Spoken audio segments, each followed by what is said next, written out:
Aujourd'hui, je vais vous parler de 4 pièces coup de cœur. Alors pourquoi ce sont des coups de cœur? Parce que pour moi, elles sont pile dans l'air du temps, mais aussi elles ont un potentiel de pièces intemporelles. Le petit truc en plus, c'est qu'elles ont des prix abordables. À mon avis, la majeure partie des gens peuvent se les offrir. Donc voilà, je vais vous en parler, vous expliquer pourquoi elles me plaisent, et puis vous créer des petits looks, comme ça vous pourrez facilement vous en inspirer. La première pièce, c'est un pull d'homme. Eh ben oui, parce qu'en fait, il faut aller chercher partout, ok? On va pas, quand on fait du shopping, on va pas simplement chez les femmes, je vous l'ai déjà dit plusieurs fois, mais on va chez les enfants, ils vont jusqu'aux 16 ans, donc les plus petits gabarits, les femmes de plus petits gabarits pourront facilement s'habiller chez les enfants. On va chez les hommes, parce que chez les hommes, il y a plus de basiques et plus d'intemporels. Bref, on va regarder partout. Donc, cette pièce-là, c'est un pull irlandais, 100% laine. Pourquoi elle est dans l'air du temps? Parce que le pull irlandais est vraiment dans le, dans l'air du temps, je me répète, mais c'est le cas. On a cet esprit écossais, cet esprit balade dans la campagne anglaise, voilà, avec tout ce truc famille royale, mais aussi, balade autour du lac du Loch Ness. Oui. Donc le barbour, et voilà. À votre avis, pourquoi les vestes barbour, elles sont autant à la mode actuellement? C'est parce qu'on a ce truc-là de désir de cosiness et en même temps on a envie de quelque chose de traditionnel, de quelque chose d'ancré, de quelque chose avec des racines. Le pull irlandais, bim, c'est exactement ça. C'est ce pull qui réchauffait les pêcheurs et tout ça, pêcheurs d'Islande, ils avaient ce genre de pull.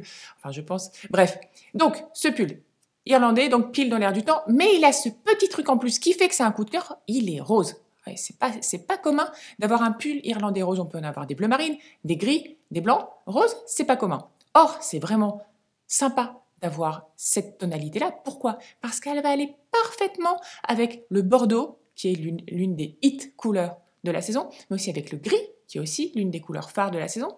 Mais au-delà de ça, c'est une couleur qui va aller avec le blanc, qui va être rehaussé par du blanc, et du blanc on peut en porter très facilement, et qui va aller avec toutes les gammes de jeans. Or, on porte très souvent des jeans. Donc c'est vraiment une pièce qui, de par son ADN et de par sa couleur, eh bien, va être facile à insérer dans nos looks et qui va apporter de la densité à nos looks et qui va apporter un petit supplément d'âme. Regardez. Pour le porter de manière un petit peu féminin, rétro-chic, eh bien, on le superpose, enfin, on le place au-dessus d'une jupe bordeaux. Bordeaux parce que ça va bien avec le rose, c'est plus subtil que le mix rouge-rose, d'accord? Donc bordeaux-rose, c'est très bien. La jupe est midi, comme on est en hiver, on va porter des bottes qui remontent bien sous la jupe, pas trop épaisses parce qu'on a déjà le côté épais du pull, on veut pas quelque chose de trop épais, on veut quelque chose d'élégant et de féminin, donc des petits talons kitten heels, un petit peu, pas talons aiguilles, mais des kitten heels fins. Donc on a la botte noire qui remonte sous la jupe bordeaux, réchauffée par ce pull rose, mais bien douillet. On peut glisser un débardeur blanc qui dépassera légèrement du pull ou un t-shirt blanc qui dépassera au niveau du col, d'accord, pour avoir un petit éclat de blanc. Là-dessus, on va pas mettre un gros manteau qui pourrait alourdir la silhouette, non, on va prendre un manteau gris, court, qui va injecter quelque chose d'un peu rétro à la silhouette et on réchauffe le tout avec un bonnet en mohair, bien fluffy, bien moelleux. Et là, on a quelque chose de cosy et en même temps de féminin et en même temps acéré, mais aussi avec un côté moelleux. On a un look qui est là, voilà, qui est intéressant et qui impacte, d'accord? On peut également le travailler, ce pull, de manière un peu moins sophistiquée. On peut lui trouver un copain dans la gamme des choses casual, par exemple avec ce pantalon. Ce pantalon que j'ai trouvé chez Uniqlo fait aussi partie de mes coups de cœur. Je ne lui ai pas dédié une section je ne lui ai pas fait de look autour de lui, mais je l'ai incorporé dans d'autres looks. Bref, kaki, donc on est dans le côté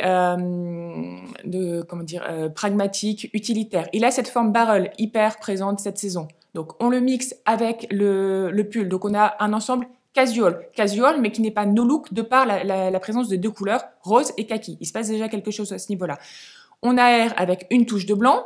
Là, si on porte des baskets, on va tirer vraiment vers le casual. On n'en a pas envie. On va mettre plutôt des escarpins bordeaux, parce que bordeaux et rose. On reste sur cette idée d'associer ces deux couleurs. Donc là, on a du casual cosy avec une pointe de féminité et quelque chose de beaucoup plus acéré parce que pointu. Et là-dessus, on réchauffe avec un manteau long bordeaux qui va vraiment apporter une touche tailoring au look. Si on mettait une doudoune, si on mettait un caban, on serait un petit peu trop dans le sportswear. Alors que là, avec ce par-dessus, on affûte le look et on a comme ça aussi des choses qui se répondent et qui se télescopent de manière harmonieuse. Deuxième petite pièce que j'aime beaucoup, c'est un blazer cosy. Alors, blazer et cosy, vous allez dire, c'est pas forcément l'idée qu'on se fait d'un blazer. Un blazer, c'est plutôt voilà, droit, bien coupé, ça demande un certain maintien. Sauf qu'en fait, en hiver, on a envie de quelque chose d'un petit peu plus doux, d'accord? Une laine sèche, un peu trop fine, ça sera pas sera pas très douillet. Alors là, ce blazer qui est bien coupé, qui a une bonne l'emmanchure de manche, elle est bien faite, la carrure n'est pas trop développée. Des fois, les blazers de cette saison ont une carrure un peu trop grande et ça peut faire un petit peu bizarre si on n'assume pas de le porter. Donc bref, il est bien coupé, il a la bonne longueur, il a la bonne texture, super douillette. Avec quoi on l'associe? Eh bien moi, j'ai envie de profiter du côté quand même classique et bien coupé, voilà, tailleur de ce blazer, pour aller vers quelque chose d'ultra désinvolte, sportswear, vers le bas. C'est-à-dire, j'ai envie qu'on le porte avec un jogging dans les tons gris clair, comme celui-ci, parfait avec, donc on a un camailleux avec le blazer, et j'ai envie qu'on réchauffe le bas du jogging avec des guêtres rouges, gris, rouge, ça va parfaitement, basket blanche, côté donc sportswear, douillet, vraiment, je suis sortie le matin et j'avais potentiellement envie d'aller à la salle de sport, et donc voilà, j'ai enfilé mon jogging, mais finalement, j'avais pas tant envie que ça, je vais juste aller chercher des croissants. Donc au-dessus, je mets une blouse plus habillée, avec un petit col de dentelle, col victorien. Donc on a ce télescopage sportswear, truc beaucoup plus féminin au-dessus, avec ce blazer douillet au-dessus de la blouse.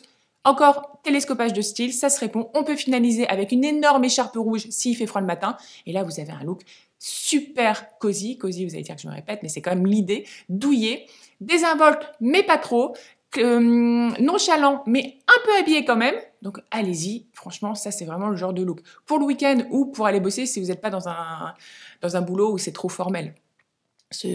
On peut aussi, ce blazer, le mixer à un look plus urbain, plus citadin. Alors, on va pouvoir l'associer avec une robe pull noire, donc on est dans quelque chose d'assez classique. Elle va être très courte, cette robe pull, mais elle est ample, donc elle n'est pas moulante. Donc moulant plus court, faut éviter. Ample plus court, c'est gérable. Si on la porte avec des collants à la Miu Miu, collants en coton gris, d'accord? Donc on a vraiment une opacité et on a quelque chose qui va habiller la jambe sans avoir les collants transparents, ils la dénudent la jambe, d'accord? Ils mettent l'accent sur la jambe. Donc ça peut être un petit peu trop sexy si on a du très court. Là, vu qu'on a du très court et de l'opaque, du futeux, ça passe complètement. D'autant plus qu'on va ajouter des bottes courtes, des bottes sans talons, des bottes cavalières un peu présentes, un peu massives. Là, on a ce côté voilà plus ancrée, plus voilà, femme qui avance, voilà, qui va dévorer sa journée, femme forte, et qui ose porter du court, mais qui va pas surjouer sa féminité. Là-dessus, on a le blazer qui réchauffe le tout, qui habille, mais qui apporte aussi de la douceur. Et pour moi, on finalise avec un accessoire un petit peu osé, comme la cagoule, pile dans l'air du temps, cette cagoule.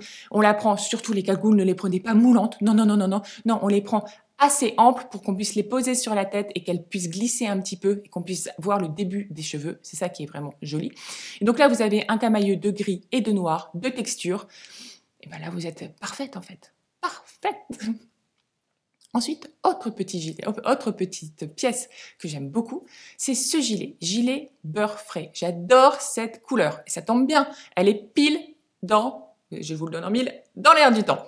Donc, couleur beurre frais, donc un jaune un petit peu passé, surtout pas agressif, qui là est boosté par de la laine angora, donc qui accentue la douceur de cette couleur. J'aime bien aussi ce gilet, pourquoi? Parce que sa coupe fait quand il est attaché, il est légèrement resserré sur le bas. Ça va pouvoir permettre de jouer avec les volumes sur une silhouette. Mais si on n'a pas envie d'avoir ce resserrement, eh bien il suffit de le porter déboutonné. J'aime bien aussi l'encolure qui est assez profonde pour un col V, mais pas trop. En fait, c'est une encolure qui est maîtrisée. Donc, ce petit gilet qui en lui-même est assez féminin, d'accord? Donc j'avais envie de l'associer directement avec quelque chose de plus masculin au niveau du bas, un baggy, carte, vraiment le truc unisexe à fond. Toujours la petite touche de blanc pour aérer le mix jaune-marron. Donc là, on a quelque chose de féminin, quelque chose de très masculin, ça fonctionne. Ce mix, j'ai envie de continuer avec des baskets et pas des chaussures trop féminines. On peut avoir quelque chose de plus casual avec des baskets parce que le cardigan a ce côté, comment dire, coquet. Voilà, c'est ça, coquet. Donc on peut avoir quelque chose d'unisexe sur le bas. Là-dessus, eh bien pour moi, on se love dans un long par-dessus assez ample, bleu marine, ça fonctionne. Le bleu marine, il fonctionne très bien avec le jaune et le marron. Ce sont des couleurs qu'on retrouve dans la nature. Le bleu de la nuit, d'accord, le bleu là, quand la nuit elle commence à tomber, on a ce bleu-là. Et on a le jaune des jonquilles et le marron de la terre, d'accord. Donc c'est tout ça. Ça, c'est des harmonies de couleurs qui fonctionnent très bien. Il n'y a pas à se poser de questions.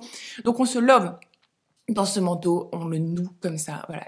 Et ça apporte le fait d'avoir de l'ampleur au niveau du manteau, ça apporte de la douceur, ça casse le côté un petit peu trop masculin, potentiellement un peu trop masculin du pantalon. Donc là, on a une belle harmonie et on finalise avec un bonnet qui sera dans la couleur du pantalon pour garder voilà, un petit rappel de couleur qui permet de faire un trait d'union entre toutes les pièces. Sachez aussi que ce look-là, vous pouvez tout à fait le porter avec le pantalon kaki dont je vous parlais au-dessus, le pantalon Uniqlo. On aura aussi une très bonne harmonie de couleurs parce que ça reste une teinte végétale. Autre petit look moins casual, d'accord. Et bien là, on peut le mixer avec une jupe en jean, parce que vous savez, évidemment que le jaune et le jean, c'est un duo vraiment qui fonctionne à tous les coups. Donc si vous n'avez pas envie de porter une jupe, vous le portez avec un jean, hein, donc ça fonctionnera aussi parfaitement. On met le petit éclair de blanc en dessous du gilet. Pour sophistiquer la jupe, on va vers des bottes vernies marron. On va pas vers de la Santiago, on va pas vers des trucs western, ça ferait too much avec la jupe en jean. Pour moi, on peut pas associer ces deux-là, c'est trop littéral. Une fois qu'on a ce look-là, on a un look qui est féminin, légèrement cowgirl, mais vraiment très légèrement. Qu'est-ce qu'on veut? Pour moi, on va pas prendre un truc à franges ou un truc même une pollinée qui serait trop marqué dans cet esprit cowgirl, le Grand Nord, Canada. Non, on va vers un truc on va vers une pièce sportswear, kaki, qui va apporter une sorte de dynamisme à cette tenue, qui va du dynamisme à la jupe et à l'ensemble du look. Et on finalise avec un bonnet marron bien cosy, bien épais, pour pouvoir réchauffer visuellement, la silhouette, parce qu'on a quand même le col qui est découvert avec le col du gilet qui est col V, et puis le marcel en dessous. On peut bien sûr remonter la parka, le zip de la parka. Ensuite, autre petite pièce, est-ce que c'est la dernière? Ah bah oui, c'est la dernière, je vous en ai déjà fait 3, oh mon Dieu, ça va vite. Alors c'est un jean que j'aime beaucoup aussi. Pourquoi? Parce que c'est un jean taille basse et il tombe vraiment correctement sur les hanches. Il faut essayer, peut-être qu'il va falloir le prendre une taille au-dessus que la taille que vous portez d'ordinaire, mais trouvez, parce que quand on a la taille exacte qu'il faut, eh bien il tombe bien sur les hanches. La jambe, elle est parfaitement découpée, elle est légèrement courbe sur les côtés, ouais. Et parce que donc on a cet esprit légèrement barrel, mais vraiment à peine, juste pour avoir ce tombé nonchalant qu'on aime actuellement sur les jeans. Le délavage, il est subtil, il est correct. L'ourlet, il est pas trop grand. Vraiment, merci mon Dieu, on n'a pas cet ourlet immense qui casse l'harmonie de la silhouette. Donc on a ce petit ourlet. Il tombe très très bien ce jean. Comment le porter? Eh bien, moi, j'irais vers un soupule. Les soupules, même si c'est quelque chose que on peut avoir des mauvais souvenirs avec les soupules, d'accord, avec notre enfance, etc. C'est une pièce qui est actuellement, très présente. C'est assez évident parce que c'est moulant. Et vu qu'on a beaucoup de bas qui sont larges, eh bien, on veut un contraste avec on veut un bas large, et si on a un bas large, on veut un haut moulant. C'est ça qui va faire joli sur la silhouette. Donc là, bien taille basse le jean. On le ceinture taille basse avec une ceinture kaki verte qui va fonctionner avec la teinte caramel du soupule. Le soupule est glissé dans le jean. Là-dessus, on chausse des derbies de mec, enfin vraiment un truc bien massif, marron. On veut vraiment que le jean se casse de manière masculine sur des chaussures masculines, parce qu'on va avoir beaucoup de féminité de par le moulant du soupule. Là-dessus, eh bien, qu'est-ce qu'on fait? Est-ce qu'on porte quelque chose d'ultra masculin? Non, ça ferait peut-être un peu too much, un peu trop de masculin. Pour moi, là, on a un ensemble masculin casual. Moi, là-dessus, je veux du féminin, du glamour, du too much, de la texture. Et bien pour ça, je veux un manteau en fausse fourrure chocolat, là, qui va habiller ce look, qui va lui apporter vraiment le peps, la fantaisie qui lui manquait. Là-dessus, on met des grosses boucles d'oreilles dorées. On s'attache les cheveux, on se les attache pas, on fait comme on veut. Enfin, on se débrouille pour avoir un hair code, quoi, une façon de se coiffer qui nous plaît, qui soit nonchalante, qui soit désinvolte, qui soit féminine, pour finaliser ce look qui a une base quand même assez unisexe au niveau de la base du look, d'accord? pour autre petit look avec ce jean. On reste dans quelque chose de masculin sur le bas. Là, je vous propose, c'est des mocassins noirs que j'ai pris avec un peu plus de détails pour qu'il se passe quelque chose au niveau du bas et pas que ça soit juste un petit peu ennuyant, d'accord? Donc là-dessus, on reste sur un top moulant, mais là, on va plus sur un top esprit polo. Esprit polo aussi, on est vraiment dans l'air du temps avec le polo, il y a les polos de rugby qui sont plus difficiles à porter, mais on a énormément de tops qui ont cette patte de boutonnage avec ce petit col. Voilà. Et c'est mignon parce que ça habille le haut du corps, ça apporte un plus que un t-shirt manche longue comme col rond peut être parfois un petit peu aseptisé. Le côté polo, ça donne un petit plus. Là, il est moulant, il est limite translucide. Donc on a un côté très féminin de par le côté translucide. Si c'est trop translucide, n'hésitez pas à glisser un Marcel blanc en dessous ou un Marcel... non, un Marcel blanc, j'allais dire camel, mais non, juste blanc. Là-dessus, pour moi, on prend un par-dessus pas trop étroit, d'accord? Non, c'est pas ça que je veux dire. Pas trop volumineux, plutôt étroit, même potentiellement cintré. Moi, je veux ce côté Al Capone, d'accord? Le côté je sais pas, Al Capone, c'est quoi? C'est la prohibition. Donc, ces années-là, à New York, voilà, le côté un peu cintré du par-dessus, très masculin, très gris comme ça, qui tombe bien, pour vraiment que ça accompagne la ligne du corps et que ça contraste avec le côté large du pantalon, ok? Ce que je veux aussi, c'est avoir de la douceur sur le haut de la silhouette, parce qu'on n'en a pas beaucoup dans le look. Donc on ajoute cette cagoule Coste dont je vous avais parlé tout à l'heure, qui est vraiment hyper douce, un peu large, et qui va habiller le haut et qui va adoucir le côté un peu rectiligne du par-dessus. À ça, on ajoute un petit sac en cuir noir tressé pour avoir de la texture et avoir un contraste entre ce cuir noir et le cuir des mocassins, parce que vu qu'il va être tressé, voilà, on n'aura pas un effet de cuir sur cuir, d'accord?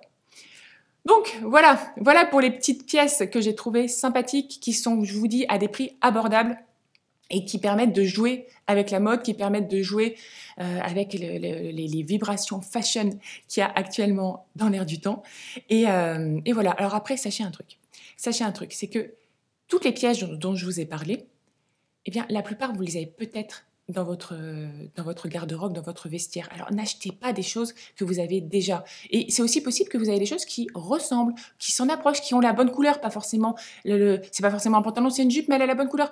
Ben, c'est très bien, amusez-vous. En fait, moi, ce que je vous donne, ce sont des inspirations. Il n'y a aucune injonction là-dedans, d'accord? C'est juste pour vous booster, pour booster votre imagination, pour vous dire, ah mais oui, c'est vrai, je pourrais faire ci, je pourrais faire ça, d'accord? C'est vraiment comme ça qu'il faut prendre ces vidéos quand je vous propose des looks. C'est pas acheter, acheter, acheter. Non. C'est amusez-vous, amusez-vous, amusez-vous. Ensuite, là, je vous ai proposé des pièces abordables qui sont dans la fast fashion, qui sont un petit peu partout.